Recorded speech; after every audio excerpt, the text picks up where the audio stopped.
పథకం తీసుకొచ్చాను. వస్తా ఉందా ఈరోజు? అది ఇస్తున్నారమ్మా మీకు? అది కూడా రద్దు చేసే పరిస్థితికి వచ్చారు. ఆ రోజు మన బిడ్డల కోసం మైదానంలో ఎక్కడున్నా భారతదేశంలో రాష్ట్రంలో బెస్ట్ అవైలబుల్ స్కూల్స్, మంచి స్కూల్లో మన పిల్లల్ని చదివించాలని, వీళ్ళు మట్టిలో మాణిక్యాలు, వీళ్ళు చదివిస్తే అందరితో సమానంగా అంటే కూడా ఇంకా ఎక్కువ ముందుకు పోతారనే ఉద్దేశంతో అన్ని స్కూల్స్ లో నేను అడ్మిషన్స్ ఇచ్చాను. ఇప్పుడు వస్తున్నాయా అని మిమ్మల్ని అడుగుతున్నా, ఒక్కరికి వచ్చాయని మిమ్మల్ని అడుగుతున్నా. ఇంకో పక్క కేంద్రం 60% గ్రాంట్ ఇస్తారు కొన్ని పథకాలకి. ట్రైకా ద్వారా డబ్బులు తీసుకొచ్చి కార్యక్రమాలు మనం చేయడానికి అవకాశం ఉంది. ఈ రోజు ఈ పెద్ద మనిషి ట్రైకార్ లో ₹1 తీసుకోలేదు. అంటే 100 రూపాయలు ఖర్చు పెడితే 60 వాళ్ళు ఇస్తారు, మనం 40 పెట్టాలి. ఆ 40 పెట్టలేక మీ మీద ఇష్టం లేక 60 రూపాయలు కూడా వదిలించుకున్నాడంటే ఈయన ఒక ముఖ్యమంత్రి అని అడుగుతున్నా, పేదల వ్యక్తి అని మిమ్మల్ని అడుగుతున్నా. అవసరమైతే ఇంకా కొంత అప్పు తెచ్చినా సరే మా గిరిజనుల కోసం ఖర్చు పెడితే వాళ్ళు అభివృద్ధి అవుతారు. అలాంటి ధ్యాస లేని వ్యక్తి.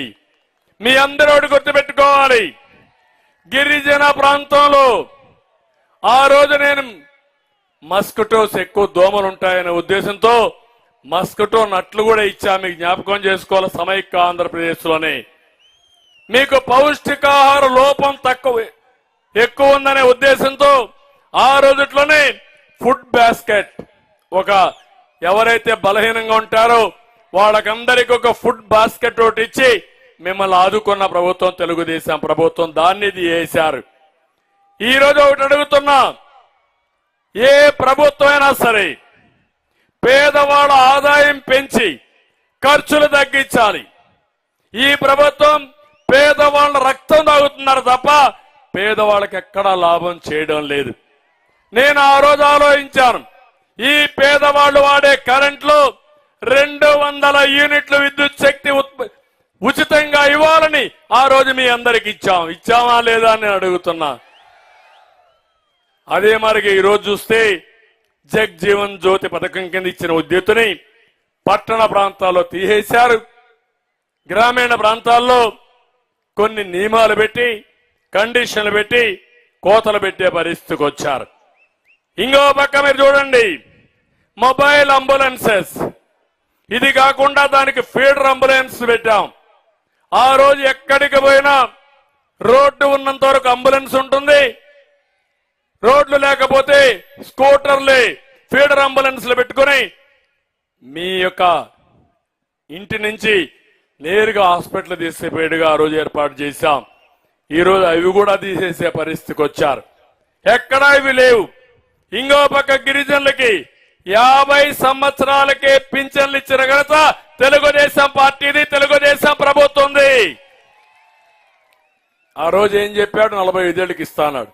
ఇచ్చాడా ఇప్పుడు మీకు అని అడుగుతున్నా, వచ్చిందా అని మిమ్మల్ని అడుగుతున్నా. మీరు ఇల్లు కట్టుకోవాలంటే ₹1,00,000 అదనంగా మీకు ఆర్థిక సహాయం చేసిన ప్రభుత్వం తెలుగుదేశం ప్రభుత్వం. ఇప్పుడు ఇండ్లు కడతామని మిమ్మల్ని మోసం చేసే పరిస్థితికి వచ్చారు. ఇంకో పక్కన గిరినెట్ అనే పేరు పెట్టి 90 కోట్ల రూపాయలు ఖర్చు పెట్టి 184 మొబైల్ టవర్స్ ఏర్పాటు చేశాం. ఎందుకంటే ఇప్పుడంతా సెల్ ఫోన్లు ఉన్నాయి. ఆ ఫోన్లు పనిచేయాలంటే నెట్ ఉండాలి, అప్పుడే మీకు ఇన్ఫర్మేషన్ వస్తుంది. ఈ యొక్క అరకు వ్యాలీని, గిరిజన ప్రాంతాన్ని ప్రపంచానికి అనుసంధానం చేయడం కోసం ఆ రోజు 184 మొబైల్ టవర్స్ ఏర్పాటు చేశాం. ఇంకో పక్క 500 కోట్ల రూపాయలతో అల్లూరి మ్యూజియం విశాఖపట్నంలో ఏర్పాటు చేసి దాన్ని కూడా రద్దు చేసే పరిస్థితికి వచ్చాడు. ఇట్లా 1-2 కాకుండా ఇంకొక పక్కన మీరు చూసినప్పుడు ఈ ప్రాంతానికి అన్యాయం చేసే పరిస్థితికి వచ్చాడు. ఏజెన్సీ ఏరియాలో బాక్సైట్ ఉంది. నేనున్నప్పుడు ఒకటే మాట చెప్పాను, ఈ బాక్సైట్ ఇక్కడ తవ్వడానికి వీలు లేదు.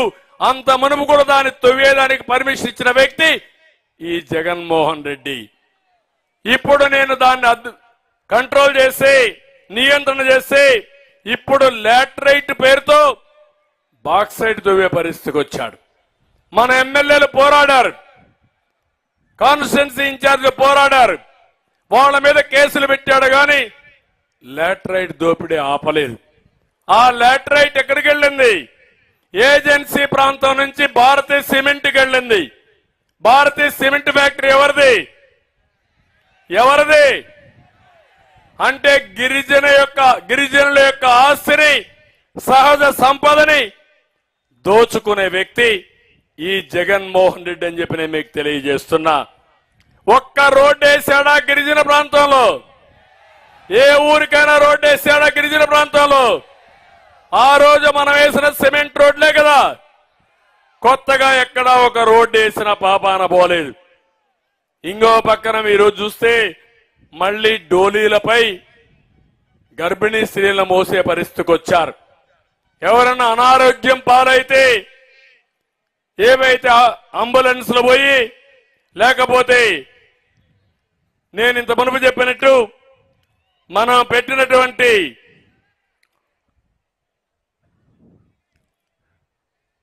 ఫీడర్ అంబులెన్స్లు పోయి మళ్ళా డోలీనే మీకు గతి అయింది.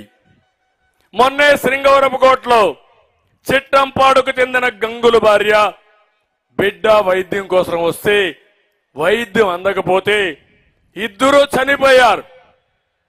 ఇంటికి తీసుకుపోవాలి శవాన్నని ఆ భర్త ప్రాధేయపడితే కడాన అంబులెన్స్ పంపేలా వెహికల్ రాకపోతే స్కూటర్ పైన ఎక్కించుకుని ఆ శవాన్ని ఇంటికి తీసుకుపోయాడంటే ఎంత అవమానమయ్యే నాగరిక ప్రపంచంలో ఒక్కసారి మీరు ఆలోచించుకోవాలి. ఇటీవల నేను పేపర్లో చూస్తున్నాను, బాధ ఉంది, నిస్సహాయుణ్ణి. కొంతమంది ఆడబిడ్డలు డెలివరీ వస్తే వాళ్ళని తీసుకుపోవాలంటే వెహికల్స్ లేకపోతే నేరుగా వాళ్ళని మోసుకొని పోతా ఉంటే రోడ్డు పైనే డెలివరీ అయిన సందర్భాలు ఉన్నాయి. ఏంటి అనాగరికం?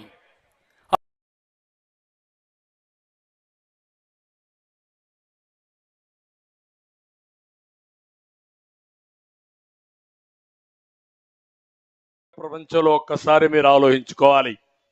ఇటీవల నేను పేపర్లో చూస్తున్నాను, బాధ ఉంది, నిస్సహాయుణ్ణి. కొంతమంది ఆడబిడ్డలు డెలివరీ వస్తే వాళ్ళని తీసుకుపోవాలంటే వెహికల్స్ లేకపోతే నేరుగా వాళ్ళని మోసుకొని పోతా ఉంటే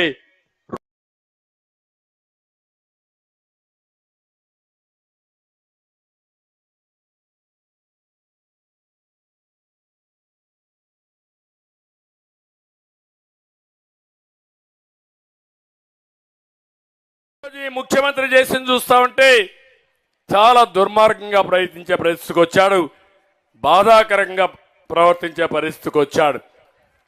ఇంకో పక్కన మీరు ఒక్కసారి గుర్తుపెట్టుకోవాలి, ప్రతిరోజు ఈ ముఖ్యమంత్రి మాట్లాడుతున్నాడు, ఉదయం నిద్ర లేస్తాను నేను బటన్ నొక్కుతానంటాడు. ఆ బటన్ నొక్కుడు వల్ల మీకు లాభం వచ్చిందా అని మిమ్మల్ని అడుగుతున్నా. అంటే ఆయన నొక్కే బటన్ ఒకటి, ఆయన బొక్కే బటన్ ఒకటి. ఆయన దోచేది ఎక్కువైంది, మనకిచ్చేది తక్కువ అయిపోయింది. మీరు ఒక్కసారి చూడండి నిత్యావసర వస్తువుల ధరలు. ఏమమ్మా ఏదైనా కొనే పరిస్థితిలో మీరున్నారా అని మా ఆడబిడ్డలను అడుగుతున్నా. అన్ని ధరలు పెరిగాయా లేదా? పెట్రోల్ 76 రూపాయలుంటే ఈరోజు ధర ఎంత? 111. డీజిల్ 70 ఉంటే ఈరోజు 99. బియ్యం 40 ఉంటే ఈరోజు 60 రూపాయలు. కందిపప్పు 87 ఉంటే ఈరోజు 160. చింతపండు 122 నుంచి 240. మినపప్పు 79 నుంచి 160. పంచదార 20 నుంచి 26 నుంచి